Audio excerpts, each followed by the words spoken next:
hard night of slavery and subjugation, and a promise of a brighter morning to come. This is a day of profound, in my view, profound weight and profound power. A day in which we remember the moral stain, the terrible toll that slavery took on the country and continues to take. What I've long called America's... President Biden has signed a bill establishing Juneteenth as a federal holiday.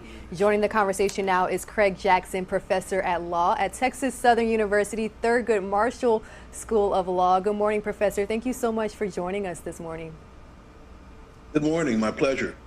Thank you. So I'd like to start from the beginning because although Juneteenth is now a federal holiday, many people, many Americans are unfamiliar of the story, the history behind it. So what does Juneteenth represent?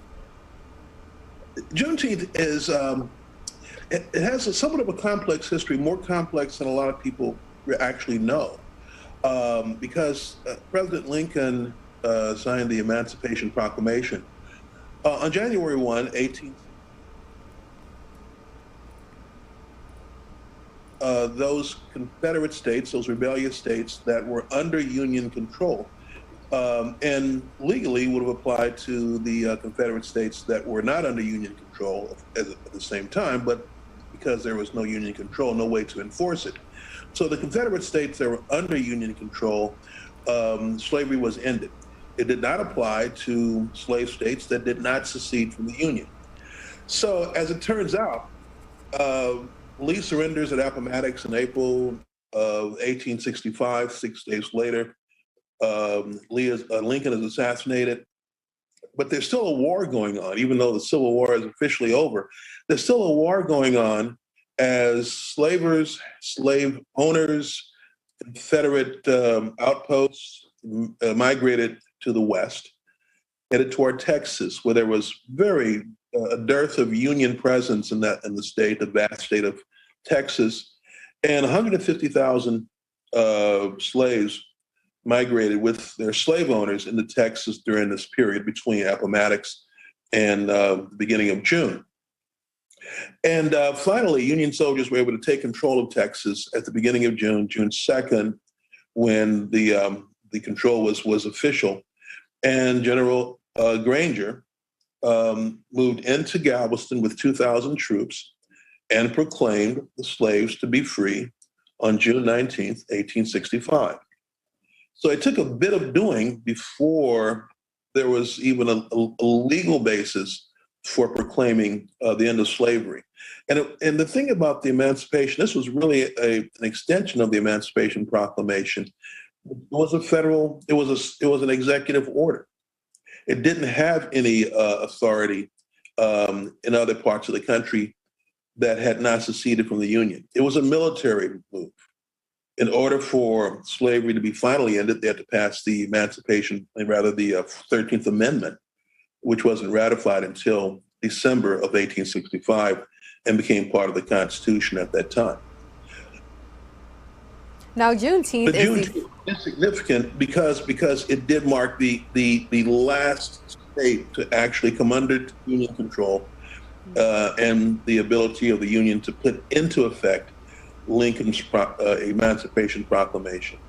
Now, Professor, this is the first federal holiday established since Dr. Martin Luther King Jr. Day in 1983, and some would consider the 1980s the post-civil rights era, but I've sat down with many Black elders who say, we fought that fight so you wouldn't have to. So when you look at events that have taken place in recent years and the responses to these events, what do you think this says about the current existence of race issues in America? Well, I think that we're seeing a resurgence of resistance to a lot of the gains that were made from the 60s and the 70s. And that's a matter of some significant concern. The holiday being declared a national holiday, and the fact of the matter is it's been state holidays in I think most of the states, with the exception of possibly two, But declaring it a national holiday is particularly significant at this time because there is the appearance, more than the appearance, the actual fact of kind of a retrenchment against some of the gains that were made during the civil rights movement. So there is really no post-civil rights movement, as I can tell. We're still in the throes of it, as we can see by the events that have happened over the past few years. And how does this relate to current legislation that we see being passed in certain states across our country? You're joining us from Houston, Texas, right? Right. Well, I've seen the immediate commentary has come from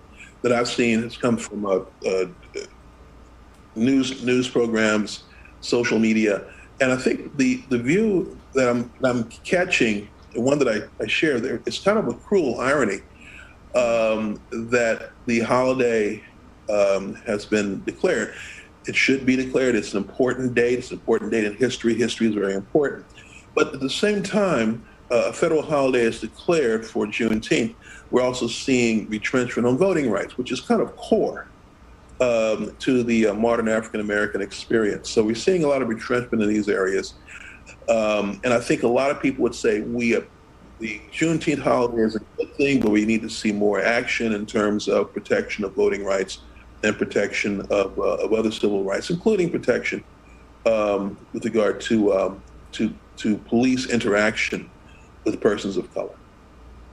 Now, as we continue to remember the true meaning of Juneteenth moving forward, what does this mean not only for Black American history, but for American history? Well, I think that it's important. It is very important to understand all of history, because American history to me is everyone's history. It's not always taught that way. American history includes Juneteenth. It should be as core to the American understanding of our past as July 4th.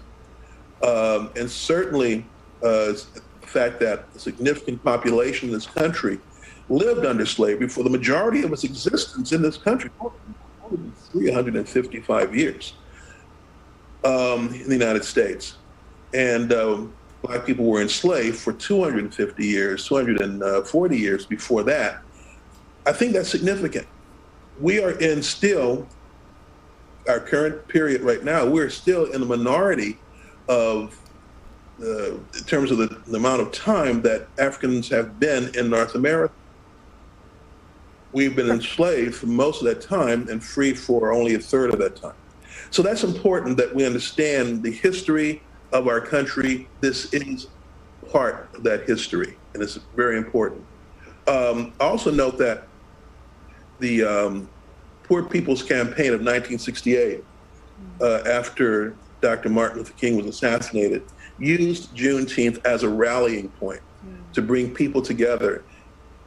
And the universality, I think, is echoed by the fact that the organizers of the Poor People's Campaign and the Second March in Washington in June of 1968 rallied poor whites, Latinos, Native Americans, and African Americans together to fight for civil rights for poor people, generally speaking. So there is a certain universality to the Juneteenth celebration as exhibited by the 1968 Poor People's Campaign.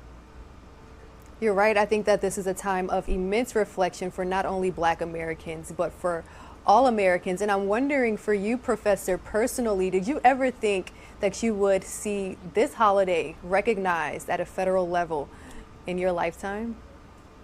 Yeah, I think I did, actually. I had my doubts recently over the past few years, but I think I did expect it because Texas was the first state to declare a holiday in 1979. I was actually in law school in Austin when it happened. And then it migrated to other parts of the country.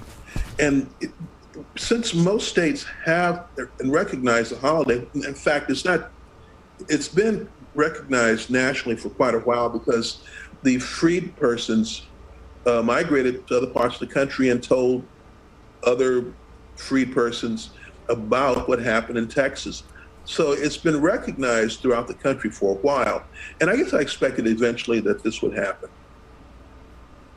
All right. Professor Craig Jackson, Professor of Law at Texas Southern University, Thurgood Marshall School of Law. It's been a pleasure speaking with you. Now, before I let you go, is there anything else that you would like to share with our audience?